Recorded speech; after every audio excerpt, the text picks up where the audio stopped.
Coming up on the ACSA legislative lunch break, Edgar and I will get you all of your latest news and information from the state capitol and CDE with in-depth information on how it impacts your school community. Plus, it is week one of no masking mandates in public schools. We'll tell you what the environment looks like there and what some of the challenges are when we speak with two principals. Naj, the ACSA legislative lunch break starts now.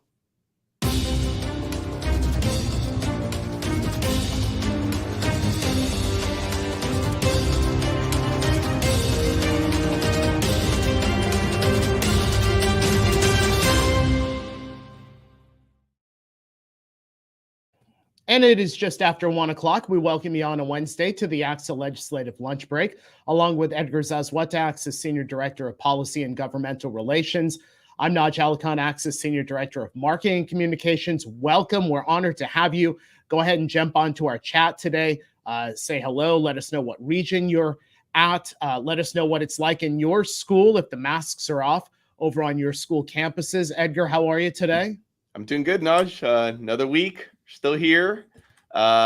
Looking forward to our conversation. I'm really excited that we have some site administrators on our show today. So fired up for that. Yeah, absolutely. In fact, for those of you who don't know, ACSA membership, a majority of our members, about 60% of our members are principals. And so we're lucky to have a couple of principals on today to talk about the environment in their schools, what it's like without having the masking mandate that's coming up in just a couple of minutes. I want to say hello to Susan Denton and Robert Adams. Susan was the first one on the chat today. Our great board member from Region 15, Maria Thompson there, Angela Shull. So good to have you guys with us. I see Jan Gonzalez and Ellen Wheeler. Again, so good to have all of you guys here. Hey, Naj, I know you're, I don't mean to walk all over your intro, but and maybe I'm going to mess up Naj's plan here because he's the one who keeps us organized here. And I pop off, but two things. Okay. One, happy birthday, Gianna Miller, who is our producing the show today, standing in for Michael Kelly. She's always on the chat, and we've been happy to have her back. So as a birthday present, we put her to work here today. So she's manning the controls. And I just wanted to know, okay, this was at the end of the show last week. So I don't know how you're gonna handle this. But there was some references to Pee Wee Herman last week. Yeah. Which both got us a little self-conscious. I know we both were like checking our hair. I had to go get a haircut. So I don't know. We still don't know. One of our members there was directing it at you, myself. Hey, I don't know. I'm going to call him out right here. I mean, why not call him out? Neri Pais, if you are on today, which you should be, if you're not, then shame on you. Somebody call him and get him on here because he made the comment about Pee Wee Herman hair. Edgar got a haircut. I'm wearing more product in my hair to make sure that if I was having any issues last week, they are not there today. But I want to know which one it was because it's literally plagued you and I for an entire week now. Hey, you know what? Here's the thing. I don't know if either of us want to be associated with Pee Wee Herman, but we're trying to roll with the punches here. Yeah. But it both forced us to try to step up our game this week. So I guess maybe that's a good thing. Yeah. Maybe now I'm checking to make sure I don't have any hairs popping out or whatnot. So maybe a little constructive criticism, never a bad thing. Hey, want to give you guys a little bit of information before we get to our news headlines. Want to make sure that all of you know that we were honored last week by the California School Public Relations Association with their award of merit in multimedia and visual communications for the ACSA Legislative Lunch Break. We're going to pop that up right there. There's our award. We'll have Gianna pop up that photo from the event. Edgar and I, along with Matthew Jennings, the CalSPA president and director of communications from Tustin Unified. Tustin, hello. Good to see you guys today. So that was certainly an honor for us. And Edgar, I would be remiss if I didn't talk about the incredible infrastructure that we have to get this show on the air. Tracy Olmedo, Gianna Miller, who you just talked about, Michael Kelly, our executive producer, who's on vacation. And then, of course, all of you who are watching this show. He and I kind of talk about how funny it is that our very first broadcast number one, still only has 35 total viewers. But today we are on episode 76 and we get, 200 people watching live, 2,000 people total. Edgar, this has been an incredible ride and an incredible honor for us as well. Yeah. We'll have to do that reflection at some point and go back to that footage. I'm a little embarrassed to look at those first shows. Maybe less so about the content. If nothing else, we didn't really know how to work a camera angle. Yeah. We have some interesting. I know we were both at home and we were trying to figure it out. But yeah, I mean, just to underscore what you just said, Naj, the award is great. We were honored. That was a cool opportunity just for our organization to be recognized. What I have to say, the coolest part about this experience has been, and I'm somewhat sheepish about it, but the thank yous that we get from just members, whether it be at an ACSA event, at the CalSPRA event last week, about just folks. We try to keep this light and we're trying to give information here in a short 30-minute period. But just hearing the thank yous about folks that this is helping in any little way has been really meaningful to us. So yeah, to underscore what you said, this is kind of a team effort, includes the folks. We could go back and forth if we didn't have any engagement from our members. Be a little awkward. We'd probably get a little tired of each other as well, which maybe we have been, but we'll keep that a secret. No, it's been great. Yeah. So, thank you all. I'll also want to mention this, and Edgar, I believe that you had to jump on a plane before this was announced. One of our colleagues, Marie Russell, frequent viewer and commenter on our show, the Chief Communications Coordinator over at Turlock Unified School District, the CalSPRA Communicator of the Year Award, one of their most prestigious awards, the Communicator of the Year. I do not believe that she knew that she was getting the award, but she was certainly very excited. It's an honor to have her participate in our broadcasts every week. So Marie, congratulations. And Marie was very effusive also. Congratulations. She was very effusive in her gratitude and her saying that she's a big fan of the show. So yeah, we're easy targets, right? Somebody gives us a big thank you. Next thing you get a shout out. So that's kind of how it works, right? So no, congratulations to Marie. And we still haven't heard from Neri yet, but I guarantee at some point we will. Hey, let's get to a couple of news headlines. Edgar, I know that there is a little bit of an update to vaccinations that you wanted to pass along to our viewers. Yeah, just a little bit. Probably not a day goes by here at ACSA where we don't get asked about what's the latest on vaccine mandates, what's the latest on the Dr. Pan bill, what's the latest on the governor's efforts to really make some of this mandatory. And so the standard answer we've been giving is that, it's still, things are still moving. Nothing has changed, technically speaking. I will talk about the politics in one sense. First and foremost, I've said this a few times over the last number of weeks, the governor's effort to still have the vaccine mandate through regulatory authority, doesn't have to be voted by the legislature. That's still moving along. They are having conversations. And when this gets more serious, we'll obviously highlight it here on the show. But they are thinking about if the governor's proposal has a number of contingencies, one of them being that it's pending full authorization of the Pfizer vaccine from the FDA. So as folks may be following this, Pfizer asked the federal government for full authorization for 11 to 15-year-olds. We're probably further away for our youngest students from 5 years old to 11 years old. There's been some headlines there that process, they're looking at the data. I don't expect that anytime soon. So here's the key now. If any of this were to go in place before the end of the school year, it's going to have to happen pretty quickly because one of the things that the governor said is that there would need to be enough time to ramp up. The further we get into the spring, I imagine the field's going to think that's going to be a pretty hard thing to lift, right? So I think that's one thing we're looking at. The flip side of that is this Dr. Pan bill, which we're still hoping to get Dr. Pan here on the show in a few weeks, and hopefully he could talk about this himself. But the politics of that are going to be interesting. I think if you ask me today whether there'd be enough votes, I don't know that there would be enough support. This is a changing landscape. There's been some prominent members of the legislature who have said they're not prepared to support it today. Again, things change, perspectives evolve. As we've been saying, I think this is all going to also be contingent on how things go on the health aspect here as we get into the spring. We're in a good moment here in California. I have to, and I don't want to be a naysayer. Too often we bring bad news. I want to keep it positive. But, I did see some of the headlines out of Europe and other parts, in Asia that cases are starting to tick up at least a little bit. You know, that's one of the things I think that we're going to have to keep an eye on just the flexibility on this front.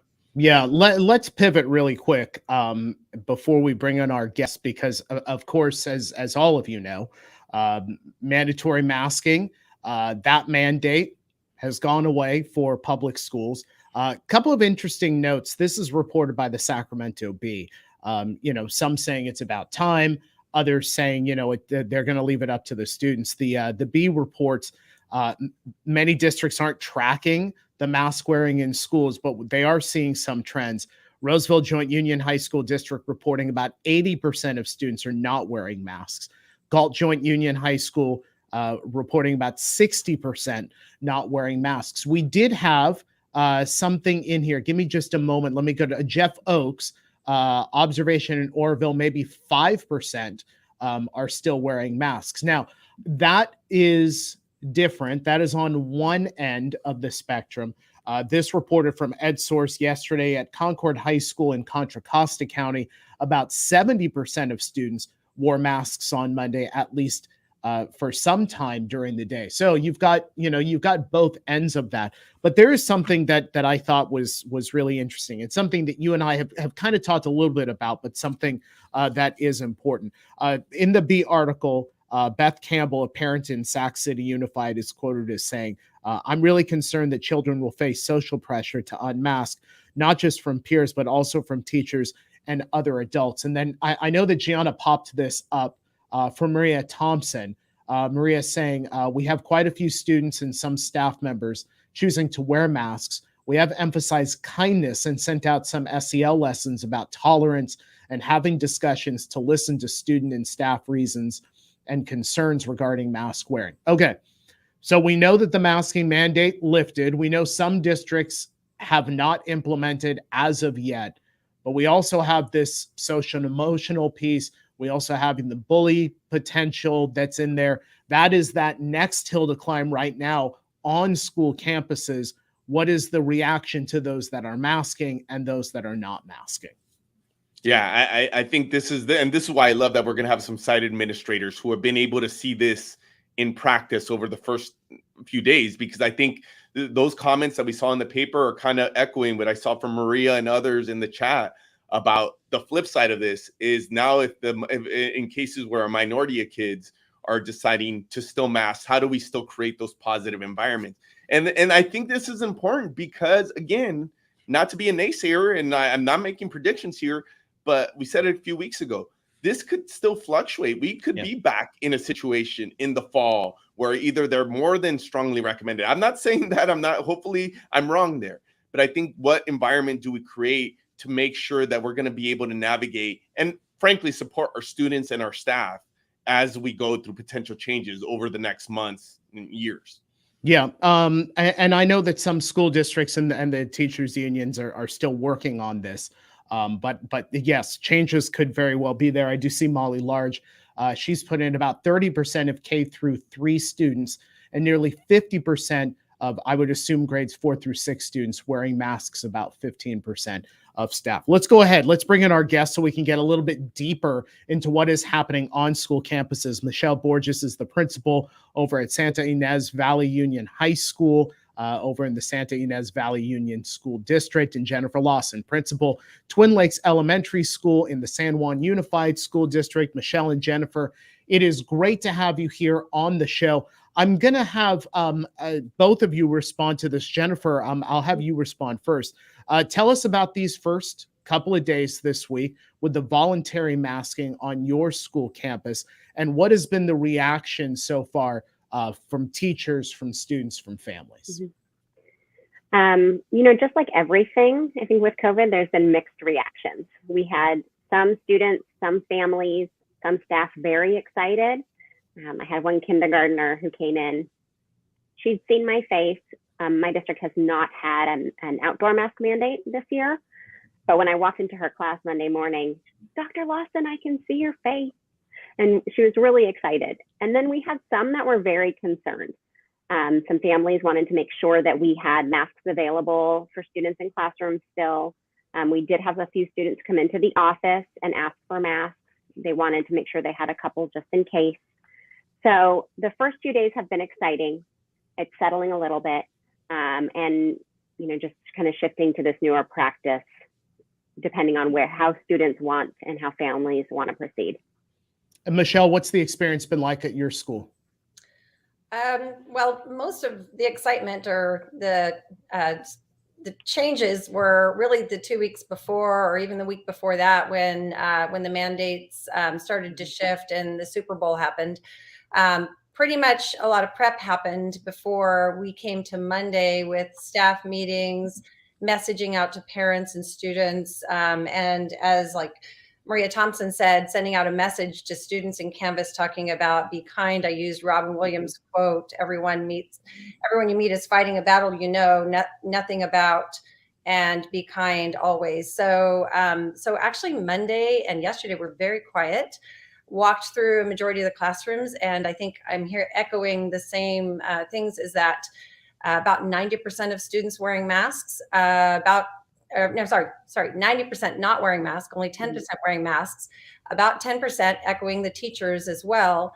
And I did notice there was a difference. It seemed to me masking was primarily girl populations and Hispanic. And then I also noticed that in my AP courses, it was about half the class. So the demographics seemed just an observation. Yeah. Now, Michele, that's interesting. Even just the anecdotal piece, I think it's somewhat consistent with some of the anecdotal data that we've seen, or even when they've done surveys. I mean,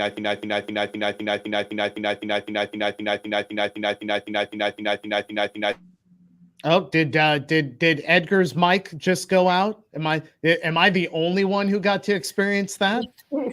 No, I thought a little DJ. You cut me off 2 weeks in a row. I see how this is. I get tired of listening to you talk. Is it because I brought up the Pee Wee Herman thing? Is that exactly? Exactly. By the way, Neri is on here. Neri, we got a bone to pick with you. But go ahead. I'll finish my statement, Michele, and then I'll let you ask the question. I think I was just making the point that we've heard that in communities that were hit harder by the pandemic, there may be some more anxiety about moving into to this phase where we're dropping some of the mitigation efforts. So to that point, I'll start with you, Michele. What have been, you alluded to this, were there any challenges, whether it be the weeks before the announcement? I know there was a lot of angst, and we all heard it, on the weeks before there was an announcement. But then what did it look like? And then what did the first days, has there been challenges, or has it been kind of smooth sailing so far? Right. So reminder, I'm high school district, high school only. And so the Tuesday after the Super Bowl, we had some students protesting, some parents out on the street, and then students in class planning to walk out or take masks off. So had a bit of a transition, but fortunately for us, we were leading into our February winter week break. So we just mitigated that for a few days, and then the return, which for us was Monday the 28th. Waiting for the announcement, we were sending out communication to parents, communication to kids, to teachers. That was the big thing that was really important for us.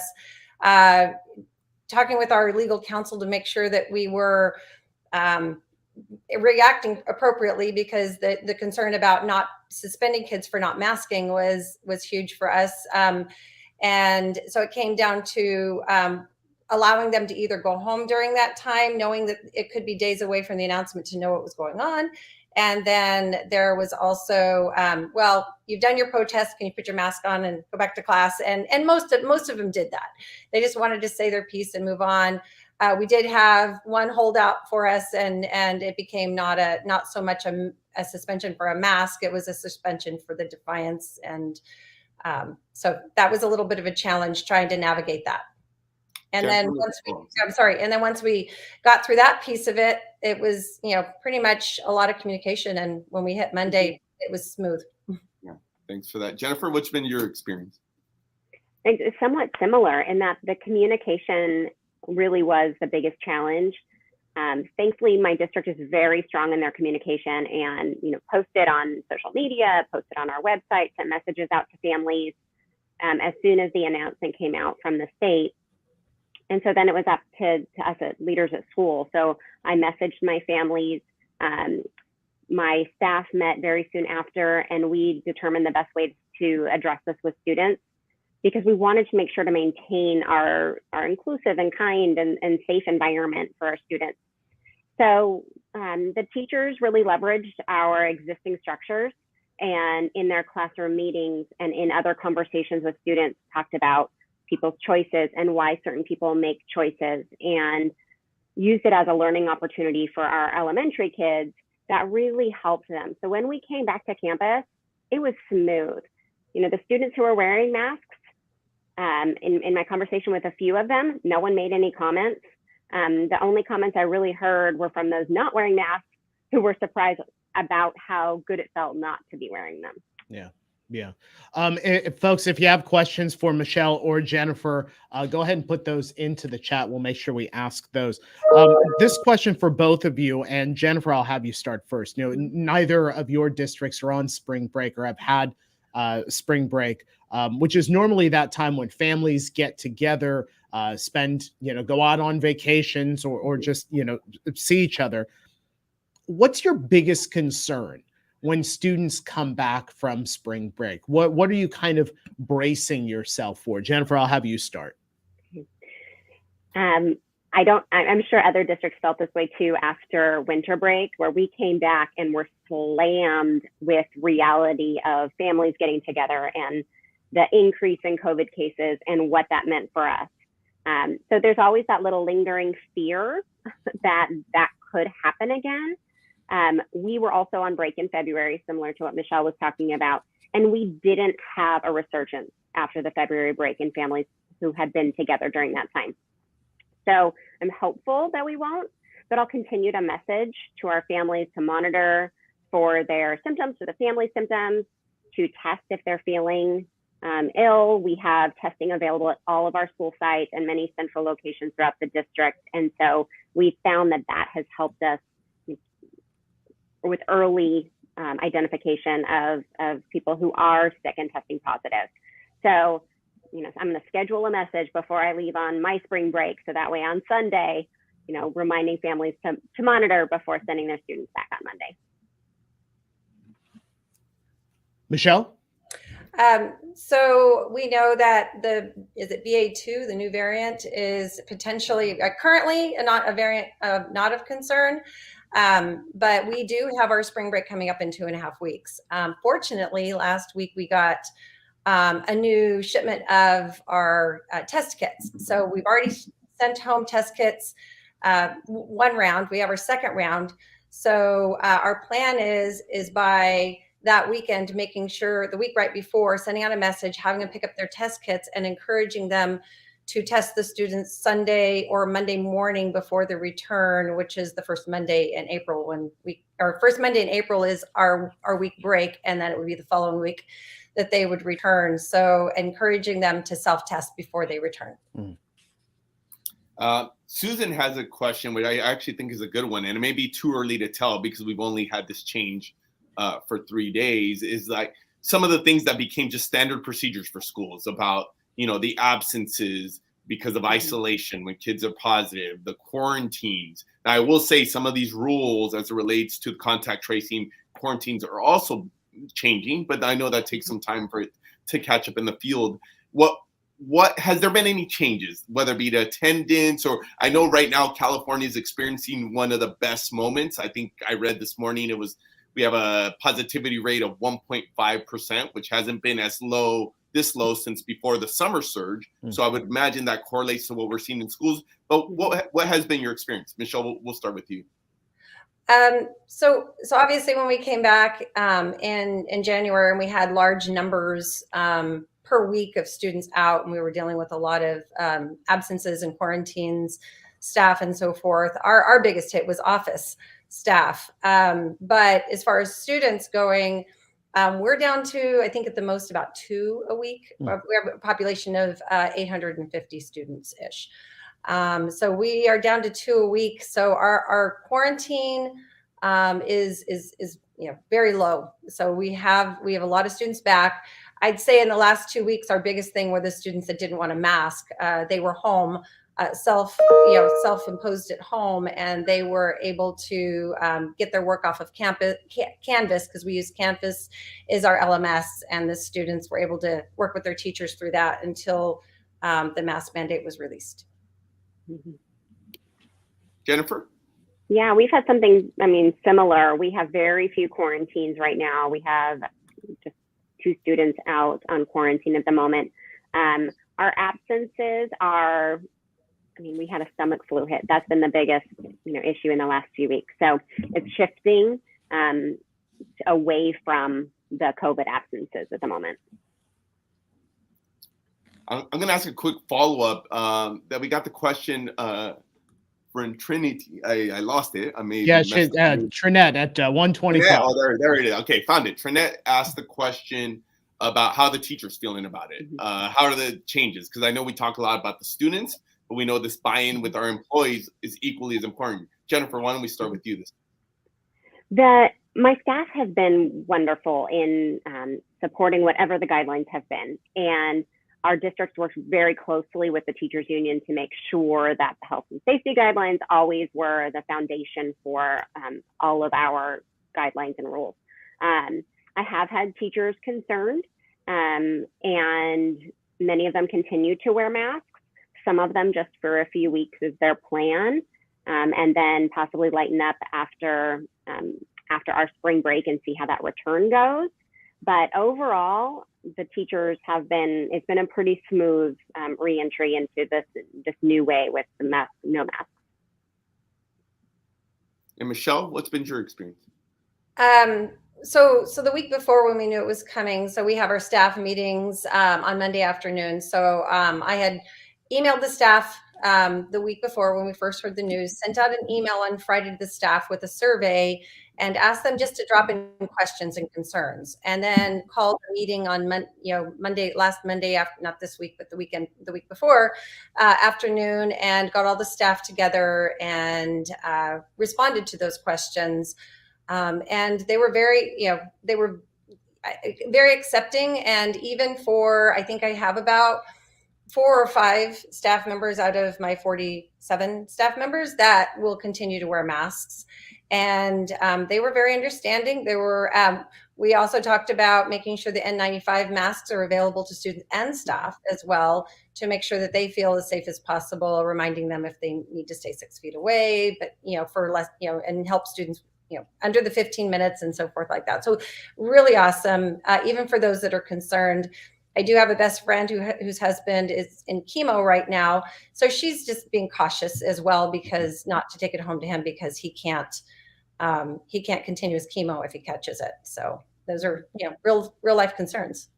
Let me combine 2 questions here. Lester Powell asked, how are parents adjusting to this shift? So we just talked about teachers and staff. Now let's talk about parents. And then any advice that you would give to your colleagues out there as we continue to move through this process. Michele, I'll have you start. So parents, they definitely have feelings about it, but that was more the week before, because I know there was that shift of the students that didn't want a mask felt like they were being, picked on, or vice versa. And then it became the students that were wearing masks were being picked on. So we had parents that had really feelings about their students being bullied. But with us being past that, they've all been very good. I haven't had any concerns. Mostly it was just thank you. Mm-hmm. And Jennifer? Mm-hmm. Most parents have been very gracious. We had some in the beginning when the announcement was made that wondered why we had to wait. So that was the only period of time where I had parents a little upset that, the state had lifted, yet we were waiting, I think it was 2 weeks before we were allowed to follow in suit.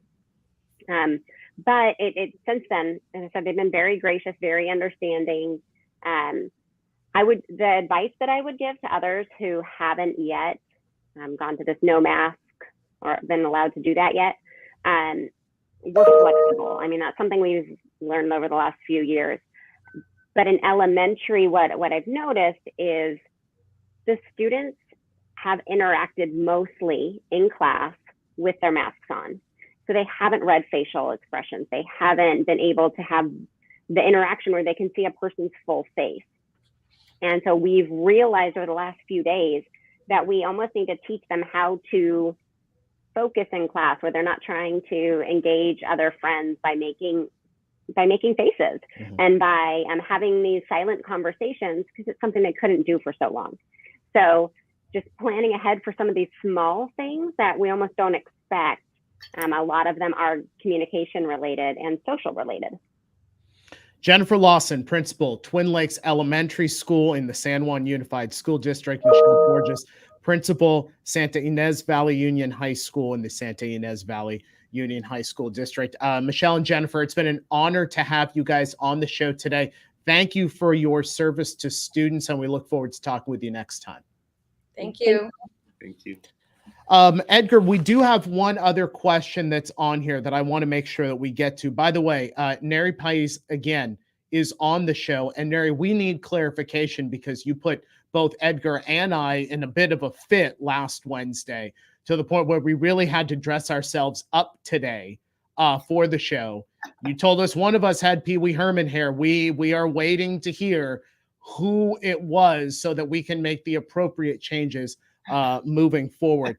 I'm pretty sure he called you out. You're just I know. So, somehow I think I'm poking the bear on this one, and I'm going to find out that it was me. Hey, Nicole Newman asked this question: with the governor and awaiting approval, will that still honor personal belief? I assume that this is, will there continue to be the honoring of the personal belief with vaccination? Yeah, it is. This is a question of the day of the year, and I think to be announced. I think the technical answer right now is if the governor's proposal, let's say, if the governor's plan for vaccine requirement for schools continues to move forward, that has to have a personal belief exemption. Only way that they'll get rid of a personal belief exemption is if the PAN bill, one number of hurdles there, has to move through the legislature. As I said at the beginning of the show, I don't think that's a certainty today. Things could change. Today, I think it would have a tough track. And then it would be ultimately on the governor to decide would he want to sign a bill after leading the effort on the other end, that his administration is trying to think about ways that you would meet a personal belief exemption if it were part of the plan. So a lot of uncertainty. I think we'll have to just watch this as we move forward. Yeah, certainly a lot to develop. Apparently, Neri says it was my hair. So it's my hair. Apparently, I've been the one who had to, I should have worn a bow tie and the gray suit like we talked about. Hey, folks, we're not going to be on the air next week, March 23rd. We figure after 8 consecutive weeks of dealing with Edgar and I, you guys could use a break. So we will not be on next Wednesday. We'll return March 30th, and that will lead us into Legislative Action Days, April 4th and 5th. It will be virtual and available for everybody to see. We've got packed morning schedules. Edgar, I believe it's 9 to 1, or is it 8 to 1? 9 to 1. We'll get folks a chance there to get their day started before we have them jump in. But there'll be plenty of ACSA, plenty of government relations, and hopefully folks tune in to get to interact with some of our elected officials. We have a couple of good days planned there. The list of elected officials that are going to be there is quite extensive from both the Assembly and the Senate side. We're going to have State Board here. We're expecting Tony Thurmond is going to be here, and I keep hearing from staff in the Governmental Relations Department. There's some surprise guests from Washington, D.C. who might be on the show. No, it's not the president or the vice president. I don't think we can really call that. I don't know how to feel about your teases, Naj. Every time you do this, then it just puts the pressure. Then we have to come through with some of these guys. So somebody has to put some pressure on you guys down the hall. It's not like you guys don't have enough on your plate. Folks, if you like what you've seen, go ahead.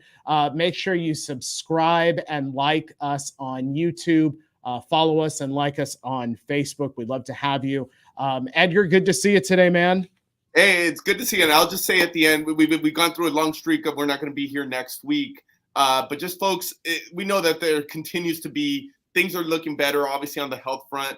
We were just in a meeting with our member services department, and we were just talking about some of the continued pressures that our administrators continue to feel on the professional, on the personal track, for a number of reasons. Please take care of yourselves. Let us know how ACSA can help you. Lean on your colleagues. But it's not lost on us that even when things are a little bit better, this is the accumulation of tough times for all our members. So please, we're thinking about you, and keep that in mind. And hopefully folks have spring breaks, take a little time off and enjoy it. Yeah, exactly right. Thank you folks so much for joining us here on the ACSA Legislative Lunch Break. We are back live and interactive March 30th at 1 p.m. here on ACSA Facebook and ACSA YouTube. Have a great rest of the week, and we'll see you next time.